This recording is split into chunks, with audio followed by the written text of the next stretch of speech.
Hoho, ich bin der Weihnachtsmann. Bei uns heißt das Christkind nicht.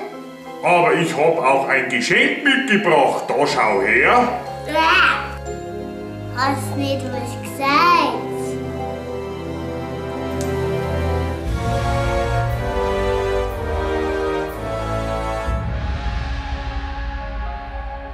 Ganz ehrlich, ich will das nicht, dass das Publikum sich nicht wohlfühlt. Darum sage ich euch ganz ehrlich, wenn ich eine Meldefrage stelle, ihr braucht euch nicht melden. Weil wenn ich jetzt da so durchfrage, durch die Reihen, sind Preisen da? Ja, siehst du, das meldet sich keiner. Ne? Haben Helene Fischer-Fans da? Ah, du bist aber mutig, ja, leck mich am Arsch. Aber das ist ein guter Schnitt von 220 Leuten, eine. Wer hat einen Thermomix? Ja.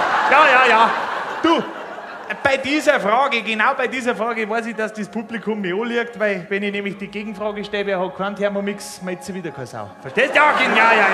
Dann brauchst du ein Museum, eine gescheite Brotzeit, ein Paradiesel und ein halbe Bier. Ja, da vergeht dann dein Kopfweh, ja, und vorbei's mit dem Morgenschwür, ja. Früher hast du halt eine John Deere Kappe aufgehabt. Okay? Wenn du cool warst, hast du, also zu meiner Jugend hast du eine John Deere Kappe aufgehabt, Eicher oder Fendt, verstehst? Aber da bist du halt nicht mehr cool mit sowas. Du brauchst halt mindestens eine Kappe da, wo mindestens Fakt draufsteht, was auch immer das für ein Bullock ist. Und das musst du dann...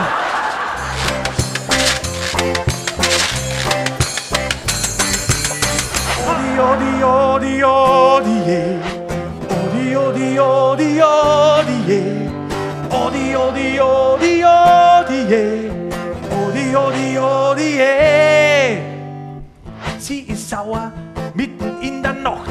Mein Spatzel schaut mich an und ihr Freundin, die lacht. Ein Nobeldisco, elegant und glamourös.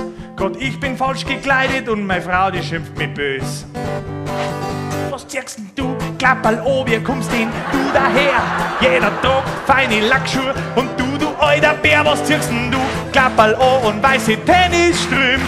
Dann wunderst du, dass ich die schön von ihr nochmal ein. Was sind Männer herin, die jedes Jahr an Weihnachten einen Christbaum kaufen müssen und dann von der Frau geschimpft werden, weil sie so einen schieren, hängenden Teufel daherbringen, gell? Letzte Weihnacht, das war eine schwere Partie für mich.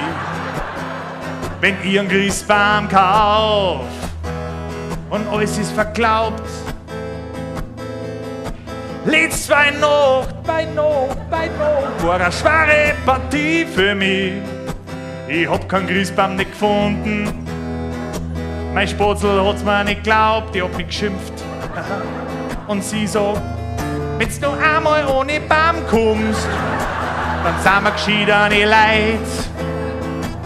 Wenn's noch einmal ohne Baum kommst, kauf ich einen Plastiker noch heut.